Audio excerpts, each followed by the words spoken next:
Welcome to meeting number 70 of the House of Commons Standing Committee on Agriculture and Agri-Food. Colleagues, for the few minutes that we had some technical difficulties, and thank you to our team for getting us up and online. We had more substitutions early on, but they've now since our regular members have come back, but I will welcome Ms. Khalid, who is here for Mr. Turnbull. Welcome back to the committee. Always great to have you. And colleagues, of course, today we are studying the clause by clause of Bill C-280. So pursuant to the order of reference of Wednesday, May 17th, 2023, the committee is meeting to proceed with clause by clause consideration of Bill C-280, an act to amend the Bankruptcy and Insolvency Act and the Companies Creditors Arrangement Act, deemed trust, perishable fruits and vegetables. To help us with clause by clause of Bill C-280, I'd now like to welcome our witnesses from the Department of Agriculture and Agri-Food, Mr. Tom Rosser, welcome back, no stranger, of course. From Department of Industry, we have Samir Chabra, who is the Director General of Marketplace Framework and Policy Branch, and we have Paul Morrison, Special Advisor, Corporate Insolvency. Oh, right here. Okay, so clause by clause, I have to read these reminders to you. I'd like to provide the members of the committee with some instructions and a few comments on how the committee will proceed with clause by clause. As the name indicates, this is an examination of all the clauses in the order in which they appear in the bill, except for the short title, which will be considered at the end. I will call each clause successively, and each clause is subject to debate and a vote. If there are amendments to the clause in question, I will recognize the member proposing it who may explain it. The amendment will then be open for debate. When no further members wish to intervene, the amendment will be voted on. Amendments will be considered in the order which they appear in the bill and in the package each member received from the clerk. Members should note that new amendments must be submitted in writing to the clerk of the committee. The chair will go slowly to allow all members to follow the proceedings properly, slowly but efficiently, all the bad. Amendments have been given an alphanumeric number at the top right corner to indicate which party submitted them. There is no need for a seconder to move an amendment. Once moved, you'll need unanimous consent to withdraw it. During debate on an amendment, members are permitted to move sub-amendments. These sub-amendments must be submitted in writing. They do not require the approval of the mover of the amendment. Only a sub-amendment may be considered at a time, and that sub-amendment cannot be amended. When a sub-amendment is moved to amendment, it is voted on first, then the sub-amendment may be moved on and may be considered at the main amendment to vote on it. So, look, a lot of you have been around parliamentary procedure for a while. I'm sorry if that was repetitive, but just for the benefit of all the group. Once every clause has been voted on, the committee will consider and vote on the short title, the title, and the bill itself. If amendments are adopted, in order to reprint the bill may be required so that the House has a proper copy for use at report stage. Finally, the committee will have to order the chair to report the bill to the House. That report will contain only a text of any adopted amendments as well as an indication of any deleted clauses. There you go. A lot of procedure, folks. Pursuant to Standing Order 75 sub 1, consideration of Clause 1 short title is postponed, and the chair calls Clause 2. So under Clause 2, as I understand it, I have my agenda here. I think that's all been shared. We have G1, which is the first one to be called, and I think I'll be looking to Mr. Drouin if you'd like to explain G1 to us. Mr. Speaker, to save committee some time, I will not be moving any amendments unless it has to deal with coming into force. Okay. Okay. So we'll go to block number 1, please. Monsieur Parent. Monsieur le Président, pour être permis. In order to save time to the committee, I will not be putting forth any amendments. So then I guess simply the question is, shall Clause 2 carry? All those in favor? Okay. Great. Carried. We'll go now to Clause 3, and I think, Mr. Drouin, I believe, unless I'm wrong, that you said you're not going to be moving G3 then? Okay. Block 2. Monsieur Parent. Même chose. Same thing. And just to ensure we're all on board, Mr. Drouin, G4 not moving, correct? Okay. Shall Clause 3 carry? Okay. All in favor? Wonderful. We now have new clause 4, and again, Mr. Joanne, just to be absolute sure, G5, you are not moving.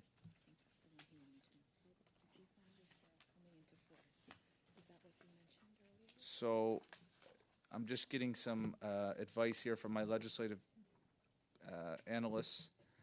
G5 might be the coming into force, so just one. Is that correct? So, Mr. Joanne, you had mentioned coming into force that you might want to speak to that one. I believe that is new clause 4. G5 is, we're at G5. I'll let you speak to it.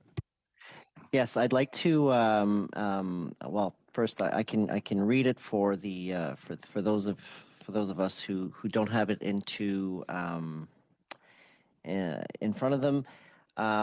It be so it's clause 4 on page 4, after line 25.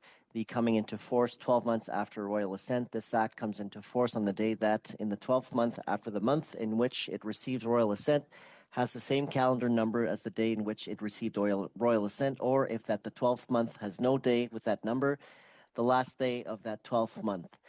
I just obviously when there's new legislation coming into force, departments and I would say stakeholders need time, but I would defer probably to the witnesses just to ask them if they want to comment on the coming into force, as normally royal assent is sometimes it's 6 months, sometimes it's coming into force on royal assent, like on the day of royal assent.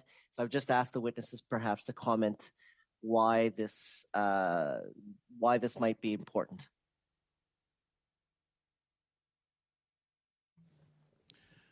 Thank you, Mr. Chair. Happy to speak to this issue. I think generally when making adjustments to marketplace frameworks, including bankruptcy and insolvency, it's wise to give time to all participants in the marketplace to make adjustments. In this perspective, it would give participants in the fresh produce market time to adjust to the new deemed trust provisions and provide time for regulations that prescribe the forms to be developed and put in place.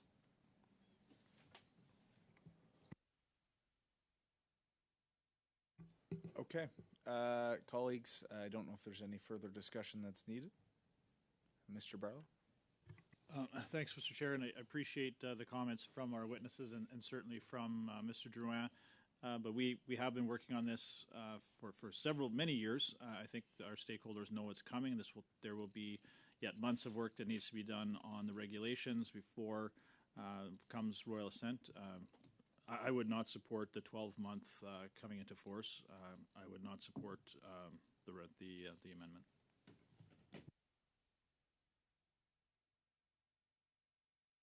Any further discussion? I do have Ms. Khalid, who just stepped out to use the washroom ever so moment.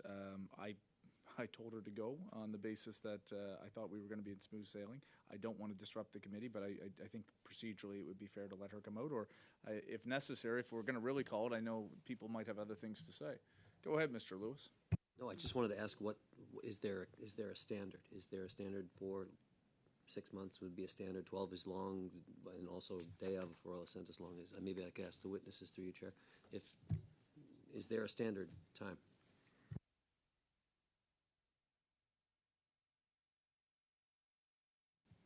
Thank you for the question, Mr. Chair. No kind of standard approach in bankruptcy and insolvency policy or legislation. It is generally case by case. So the committee does have the opportunity to think about what might be most appropriate in this circumstance. I'll just reiterate that it is about providing some marketplace certainty, give both creditors and fresh produce marketplace participants time to adjust, and as well to give government the time to put in place the regulations and prescribe the manner and form in which these will take place.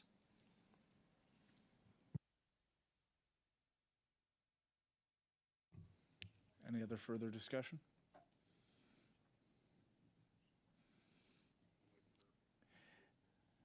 Monsieur Perron, Monsieur McGregor, you guys are ready?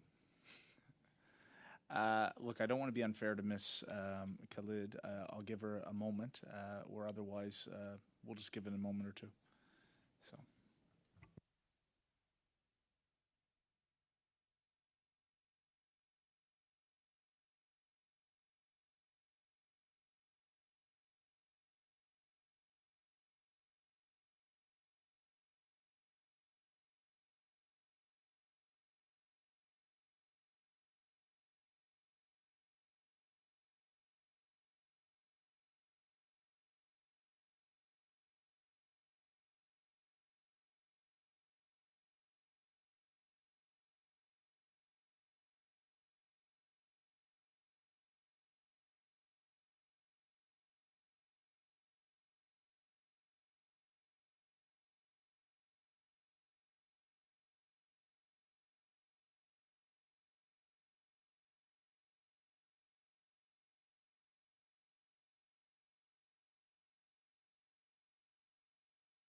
Okay, we can go to a vote then, if we can.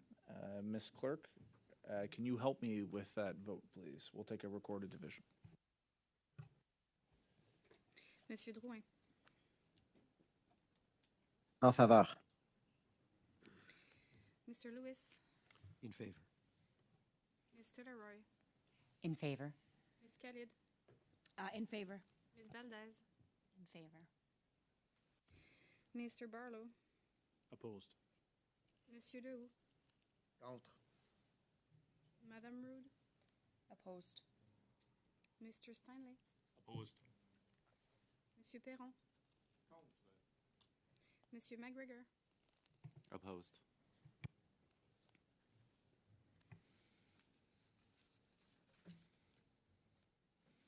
I can do the math on that one, Ms. Clerk. 6 against, 4.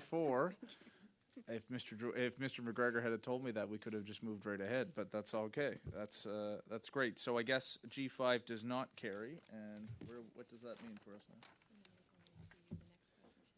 Shall the short title carry?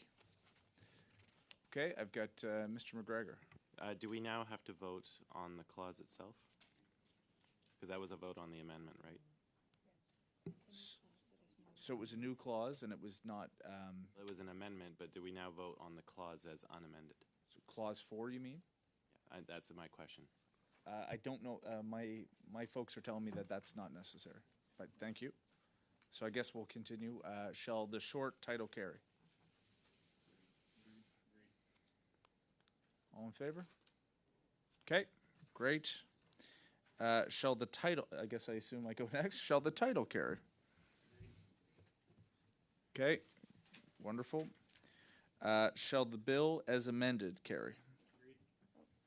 Oh, hold on. Maybe I shouldn't have went that far. Okay. Pardon me. Shall the bill carry? Great. Shall the chair report the bill to the House? I think they need procedurally a little bit of time for me to get back.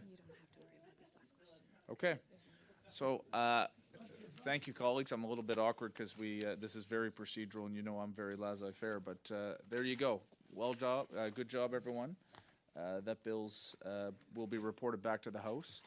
My understanding is Mr. Barlow did some pretty good work in my stead on Monday, but there is still some work to be done on this. I'm up to you, colleagues. If you want to go through the report and try to get it done tonight, fine. Or we can, the reality is, based on my understanding, is we're probably not likely to be here tomorrow. Maybe I'm wrong. I'm not a House leader.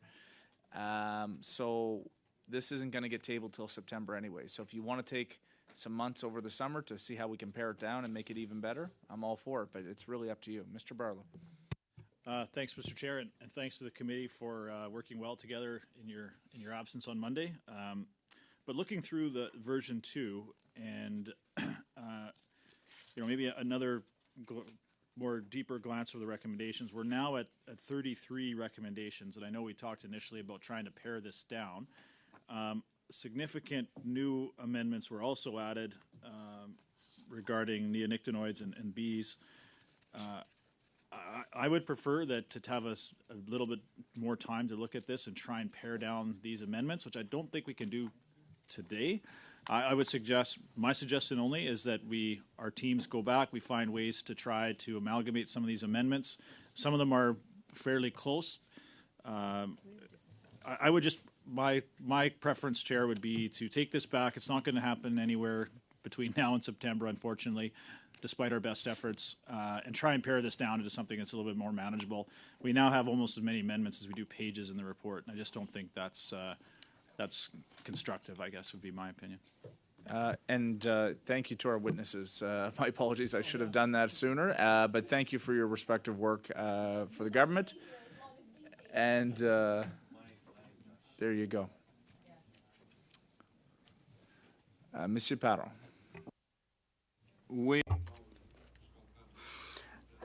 I understand that I won't win if I try to fix this tonight, but what I'd like is for us to agree on starting with this, because this has been lagging since 2 elections ago. We really have to get through it. Between tonight and September, it's not a big deal, but we can't do this in November. It's happened in the past. Mr. McGregor? Yes, I agree with Mr. Barlow. It's just no sense trying to rush through an hour. Let's give ourselves a summer, but with the condition that this is our first order of business when we come back. So I'm happy to make that the case. We'll see how the summer goes. Oh, Monsieur Liu. I totally agree with Mr. Barlow. We have far too many recommendations, however. It's not the first time I've mentioned that during our studies, we should tighten things up a little bit with regards to how many recommendations we propose.